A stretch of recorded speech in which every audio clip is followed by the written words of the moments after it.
Assalamualaikum warahmatullahi wabarakatuh. Halo pemirsa cerita inspiratif dimanapun Anda berada. Salam sejahtera untuk kita semuanya. Semoga kita semua dalam keadaan sehat dan tetap dalam lindungannya.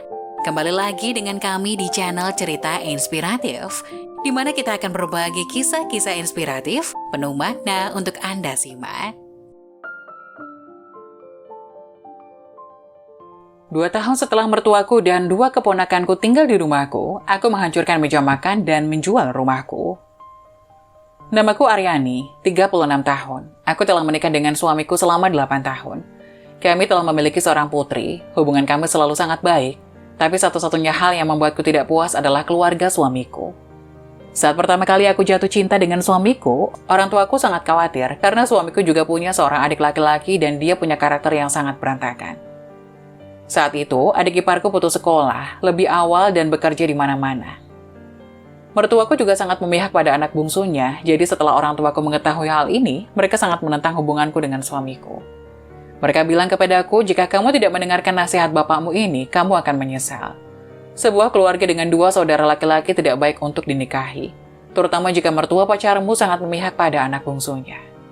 Tetapi betapapun kerasnya orang tua menentangku, aku tidak mendengarkan nasihatnya. Aku tetap bertekad untuk menikah dengan suamiku.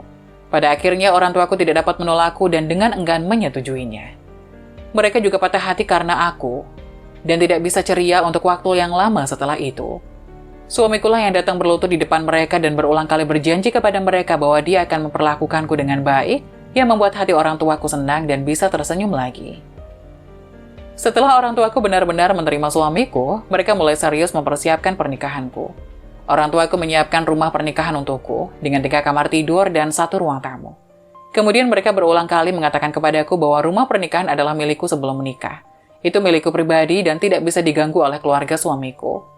Belakangan aku dan suami akhirnya menikah dengan lancar. Tahun berikutnya kami melahirkan seorang putri dan keluarga kami yang beranggotakan 3 orang menjalani kehidupan yang bahagia. Namun masa-masa indah itu tidak berlangsung lama, hanya beberapa tahun setelah masa-masa indah itu. Perubahan besar terjadi dalam keluarga suamiku. Adik iparku bercerai, dia harus membesarkan 2 putranya yang mana dia juga adalah keponakanku. Setelah adik iparku bercerai, ibu mertuaku sering datang ke rumahku sambil menangis, berharap kami bisa membantu. Suami bisa menolaknya, jadi dia mulai untuk mendengarkan ibu mertua dan sering membantu adik ipar. Belakangan atas dorongan ibu mertua, suamiku langsung membawa mertua ke rumah kami untuk merawat mereka. Saat itu suamiku mengatakan kepadaku, sekarang saudara laki-lakiku sudah bercerai. Terlalu sulit bagi 1 orang untuk membesarkan 2 anak. Orang tuaku tidak dalam kondisi kesehatan yang baik dan dia tidak dapat merawat mereka. Untuk sementara kita akan menjaganya untuk sementara waktu. Ketika situasi kehidupan saudara laki-lakiku membaik, aku akan minta dia untuk mengambil ibuku lagi. Melihat suamiku yang tulus, aku pun terpaksa menyetujui. Begitu saja mertuaku resmi datang untuk tinggal di rumah kami. Namun yang tidak aku duga adalah tidak lama setelah mertuaku pindah, mereka membawa 2 keponakanku. Ibu mertuaku berkata kepadaku, Aryani, mohon bersabar. Kedua anak kecil ini tidak punya ibu sekarang, kasihan sekali. Saya kadang-kadang akan membawa mereka ke sini untuk makan dan menginap selama 1 atau 2 malam untuk menambah nutrisi dan menenangkan jiwa mereka. Anda masih memiliki rasa empati, bukan?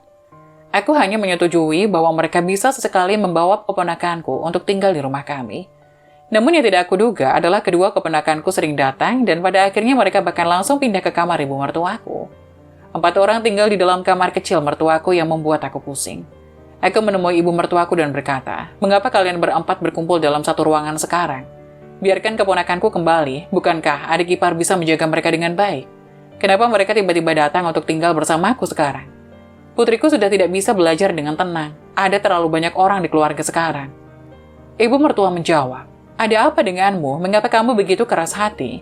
Ada apa dengan keponakanku yang tinggal di rumahmu? Bukankah aku dan lelaki tua ini sama-sama ada di rumahmu? Itu wajar jika cucu mengikuti kakek neneknya. Kamu tidak akan tinggal di sini selamanya. Ketika mereka menjadi sukses di masa depan, bahkan jika Anda ingin mereka datang, mereka mungkin tidak mau datang. Perkataan ibu mertua membuatku marah besar, dan aku menjawab dengan tidak senang. Apa yang kamu katakan? Ini rumahku, bukan rumah adik iparku. Sebagai seorang bibi, aku tidak punya kewajiban untuk membesarkan keponakan-keponakanku. Tahukah kamu itu? Biarkan kedua keponakanku itu kembali secepat mungkin. Setelah aku mengatakan itu, aku pergi tanpa menoleh ke belakang. Tanpa diduga ibu mertuaku langsung berteriak di belakangku. Aku tidak akan pergi, sudah menjadi tugas bibi dan paman untuk menjaga keponakan mereka. Mereka harus tinggal di sini. Sikap ibu mertuaku yang keras kepala membuatku benar-benar tak berdaya. Aku menelpon suamiku untuk menanyakan sikapnya, tak disangka suamiku juga memintaku untuk bersabar sebentar. Dia menasihatiku. Adikku baru saja bercerai dan suasana hatinya sedang tidak baik. Dia tidak punya tenaga lagi untuk mengurus kedua anaknya. Ketika suasana hatinya membaik dalam beberapa hari, aku akan memintanya untuk mengambil kembali anak-anaknya. Setelah mendengar perkataan suamiku, aku terpaksa menyetujuinya. Sejak saat itu, aku mulai waspada terhadap ibu mertuaku karena aku tahu bahwa dengan sifatnya yang memihak. Lagi pula antara suami dan adik iparku, dia selalu berpihak pada adik ipar. Sekarang karena kedua keponakanku adalah kepala generasi berikutnya, pasti akan sama. Benar saja, aku segera menyadari ada yang tidak beres. Aku menemukan kuas dan kotak pensil putriku hilang. Keesokan harinya aku melihatnya di bawah bantal keponakanku. Beberapa hari kemudian aku menemukan coklat impor yang aku beli untuk putriku juga hilang. Ternyata sudah dimakan oleh keponakanku, bahkan putriku belum menggigitnya.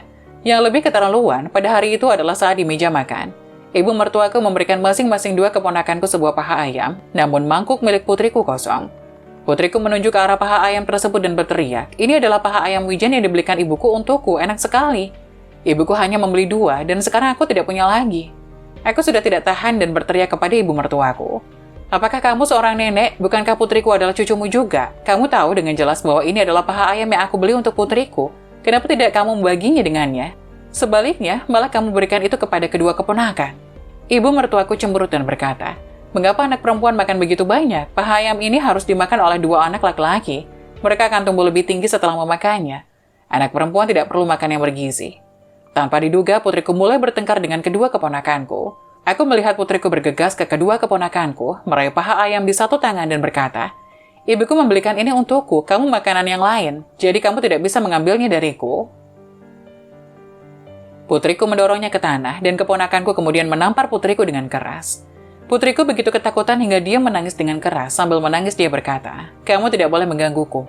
Ibuku tidak akan membiarkanmu pergi."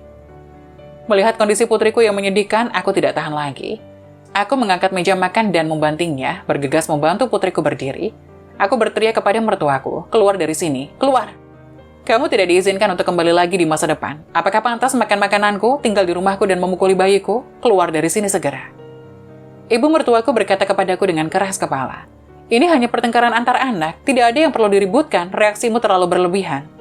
Dia berdiri, menarik kedua keponakanku lalu berkata dengan munafik, "Tolong minta maaf kepada Niu-Niu, jangan lakukan ini lagi ya, atau bibimu akan mengusir kita."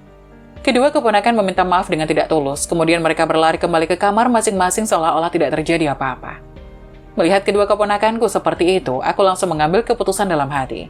Aku akan menjual rumah ini tanpa sepengetahuan mereka. Aku tidak akan pernah membiarkan mertua dan keponakanku tinggal di sini lagi.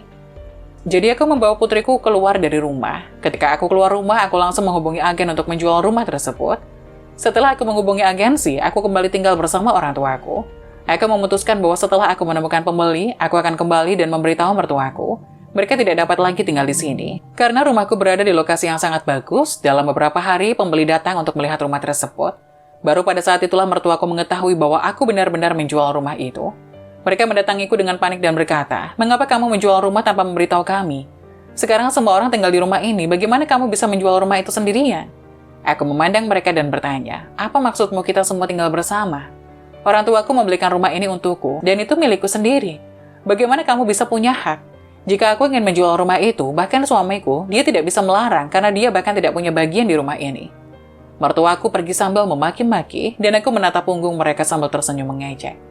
Kini rumah tersebut telah berhasil dijual, dan dengan uang dari menjual rumah tersebut, aku membeli sebuah rumah kecil dan mencantumkan nama orang tuaku di atasnya. Sekarang aku bersama putriku tinggal di rumah orang tuaku, suamiku tinggal sendirian di asrama perusahaan. Lantas di mana mertuaku tinggal? Tentu saja mereka membawa kedua keponakanku kembali ke rumah kumuh saudara iparku. Setiap kali aku mendapat suatu pelajaran, aku memperoleh kebijaksanaan. Mulai sekarang, aku tidak akan membiarkan diriku menderita lagi.